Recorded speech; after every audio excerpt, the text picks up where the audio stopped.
Hello everyone and welcome to another Discussions with Dolf, and I am coming to you today from Canada. In fact, I'm in the city of Windsor, Canada, but the view you've got behind me is not Canada at all. On the other side of the river you've got the United States, and that is the city of Detroit, Michigan. And one of the interesting things when you visit these border towns, if you like, is that you see a certain element of cross-border business, but in general, people on one side tend to stick to that side, and on the other side, they tend to stick to the other, particularly when it comes to real estate investing. And one of the thoughts I want to seed is when and why you might consider investing on the other side. And at one stage, I used to live in Belgium, and I was only 5 kilometers to the border with the Netherlands and about 11 kilometers to the border with Germany. So culturally, it was very rich. I had the 3 languages going on. Before they all unified their currencies, you had German marks and Dutch guilders and Belgian francs. And even where you did your shopping depended on what you wanted, because diesel was always cheaper in Belgium and gasoline or petrol was cheaper in Germany. And you, of course, wanted the cheeses from Holland, but the breads from Belgium, and on it went. So we were a bit picky about where we did things, but that was just for taste or price reasons. But when it comes to investing, there are, of course, quite a few different rules. You might have differences in property taxes and other differences in building codes. So it's not altogether a silly notion to invest elsewhere. In fact, one of the things I've been doing for decades is getting people in one part of the world to invest in other parts of the world, even when the distance is greater than a river separating the 2 jurisdictions.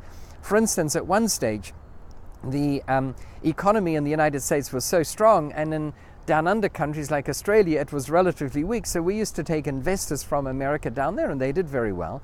And at other times, of course, the US dollar got to a nadir, a low point, and the crash caused property prices to plummet something ridiculously.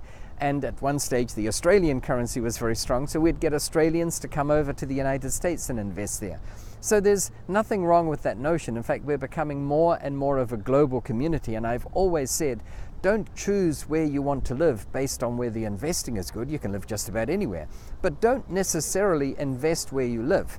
Now, to be clear, if you're buying your first investment property, you're probably smart to invest where you live. In fact, if not walking distance, certainly a short driving distance from where you live, so that if there's a problem, and you'll learn about problems, leaking roofs and blocked drains and fuses that keep blowing, that you are Johnny on the spot, so to speak, to fix it. But after a while, even if you invest in your own town, you're going to expand your portfolio. And I've always said, if you've got more than 5 or 6 investment properties, you should not be doing the management on your own, because trust me, when you've got 6 properties, certainly 10, management becomes a full-time task. And there's nothing wrong with managing your own properties. That makes it very dollar efficient. But you might be better off having a property manager in to do the management, because in that case, you can spend your time that you would otherwise spend doing the management, you can spend it looking for the 11th and the 12th and hopefully the 30th property. So that is all a very smart way of thinking about it. And therefore, if you have property managers to manage your property, then it doesn't really matter whether those investment properties are in your own city or in another city, another county, another province, or indeed in another country. And there are some very compelling reasons why we should invest in other jurisdictions.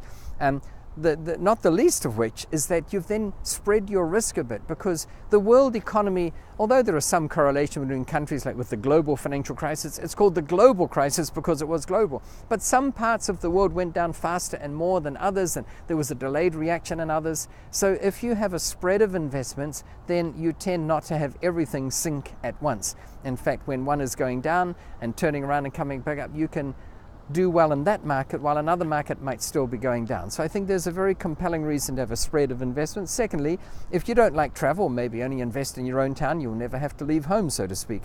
But if you like travel, this gives you a reason to go to other places. And when you're going to this foreign country to inspect your existing portfolio, you might stumble across some more investment. That's a very good reason to spread your risks.